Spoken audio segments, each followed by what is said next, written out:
Kiwis, based out of New Zealand and one of the most endangered species in the world, are expected to go extinct within the next 60 years if there's no change made. The fuzzy little ground dwellers, while adorable, struggle to survive in this modern day and age. They used to number over 12 million, but their numbers have dropped to below 100,000 and are constantly declining. The advent of humans brought dangers to the birds they had never experienced before. Rats. Kiwis have a short wing structure which does not allow them any flight movement. Often kiwis lay their eggs on the ground, leaving them vulnerable to rats and other pests brought over by the humans. Humans also brought cats and stoats to deal with the rabbits on the island, but they ended up wreaking havoc on the local bird populations, especially the flightless kiwis.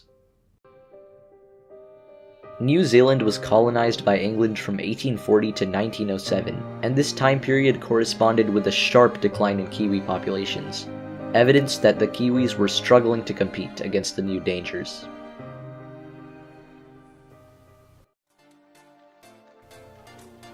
Introducing the Marquesian imperial pigeon. Coming in at 2.2 pounds, this bird shares a similar weight with the kiwi.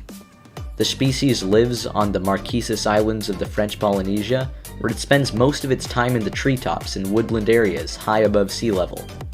The Marquesian imperial pigeon is perfectly suited for a life in the treetops, a life that we can share with the kiwis.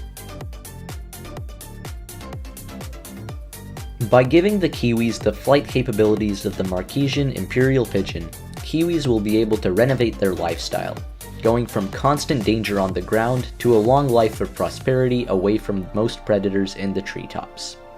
It's been estimated that the shift from the ground to the trees could raise chick survivorship rates by upwards of 500% simply by not allowing rats and other pests to eat the eggs, allowing the kiwis to finally reverse the decline they faced over the last centuries.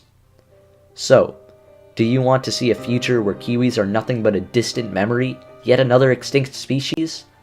Or do you want to embrace the next step of their evolution and set the kiwis free from the limitations faced by ground dwellers? Set your expectations high because kiwis are going to fly.